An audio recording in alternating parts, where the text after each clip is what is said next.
Hey guys, so I just figured I would give you an idea for content for social, website, everything. So, what happens? I will get or see a question from an agent. I will use Loom to record myself and my screen answering the question. So, this is Loom. And then what I'm going to do is I record it. I'm going to upload it into YouTube. From Loom, I can go right here. I'm going to download, and I download the captions because I can upload that into YouTube, which is important. You can see what I am saying without hearing it. So we want to make sure we do both of those. So I upload it into YouTube. I'm going to upload it, create a blog.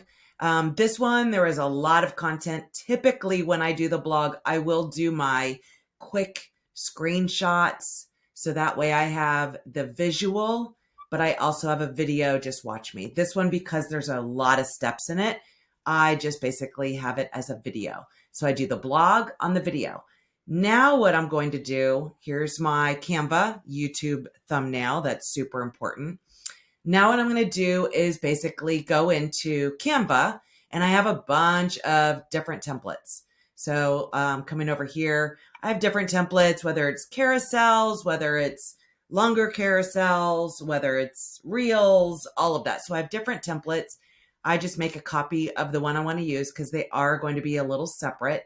So this one is the carousel. So it's basically a graphic. I just change whatever it may be, may change the background. Here it's just each individual slide with each of the different steps. And then of course we have this in the background. Then what I do is I use the magic switch and I convert it into an Instagram reel. So it basically copies everything that I've already done and it makes it into a reel. Now I have the carousel. Now I have the reel. So basically now I have the reel. I really didn't have to change much of anything. I could move things around, up and down. So that way you can see it, make the text a little bigger. So that way it looks nice when it is on the reel. So definitely I've not resized it. You do want to resize just so it makes sense for your audience when they're seeing this. And that one's fine. Okay. So all looks good. We've got everything done, made a little adjustments depending on what the content is. So now I have that. I'm going to go ahead and save this one as a video. I am saving this as individual graphics. Now I have a whole bunch of stuff. I personally will use Hootsuite and Meta Business. So for the carousel, I can do everything right side Hootsuite. I can have the multiple graphics. I can see what's already scheduled. I do have stuff, usually reels. I'm going to schedule inside of Meta Business. It'll go to my Facebook and Instagram. I can add music. I can completely create it. But I already have the video, but I do want to use the audio for each platform. That's going to be okay.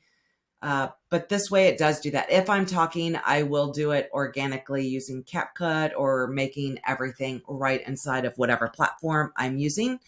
But this is just to give you a pretty decent idea. So I get a question. I'm going to create a video of me doing everything.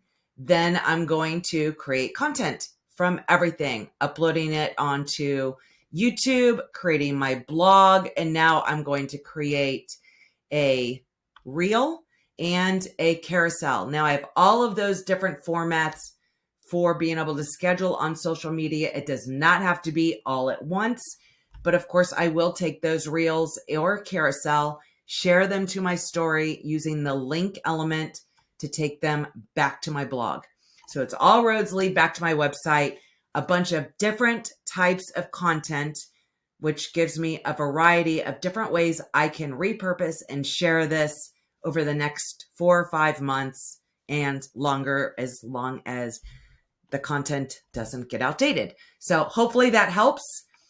Finding content, we get questions all the time. So it's a great way to be able to have information on your website and on all of your socials. And I use Canva to do everything. So hopefully that helps. Thanks. Bye.